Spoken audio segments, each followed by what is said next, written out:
Big changes are coming to workplaces across America. President Trump has just signed an executive order eliminating DEI programs in the federal government.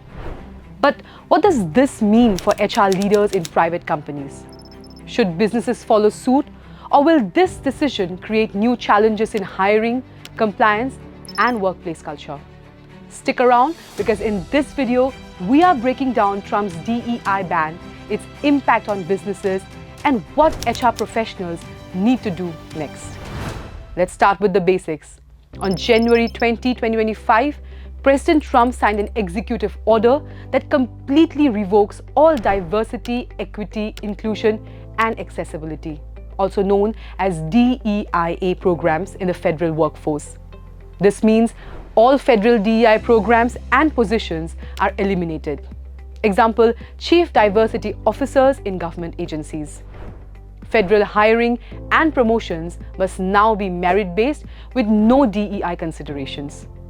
DEI training for federal employees is no longer allowed. Government contracts and grants can no longer have DEI-related requirements. In short, this is the biggest rollback of DEI initiatives in US government history. But the real question is, will this affect the private sector? Now, if you are an HR leader, you're probably wondering, does this mean my company has to stop DEI efforts too? The answer is, it depends. For companies with federal contracts, if your company works with the federal government, you will need to review your hiring and diversity policies to ensure compliance. DEI-related contract requirements might disappear, which could change how your company handles diversity hiring. For private businesses without federal contracts, this executive order does not ban DEI in private companies. However, legal and political pressures could increase scrutiny on DEI programs. Some states still mandate DEI, meaning HR teams in states like California or New York may face conflicting regulations. So while private companies aren't directly affected, this order could still change the DEI landscape, especially for HR professionals navigating compliance, hiring strategies, and employee expectations. Okay, let's get practical here. What should HR leaders do right now? Review your company's DEI policies. Are they based on government requirements, or are they part of your company's values? Check federal contract obligations. If you do business with the government, you may need to adjust hiring and compliance policies. Be mindful of employee expectations. Gen Z and millennials strongly support DEI. Cutting programs could hurt recruitment and retention.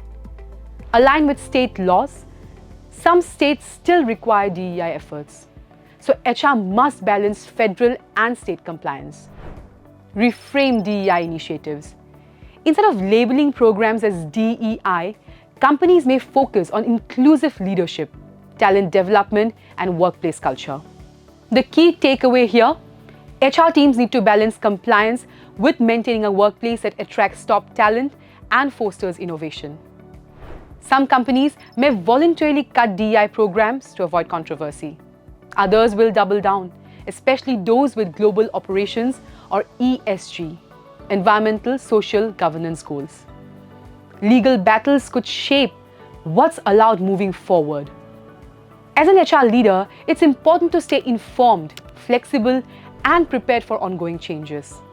Whether you support or oppose this order, one thing is very clear: workplace policies in America are changing very fast.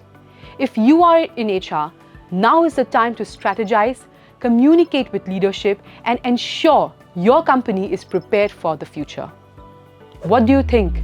Should private companies follow Trump's lead and eliminate DEI programs? Or should businesses maintain them? Let me know in the comments below.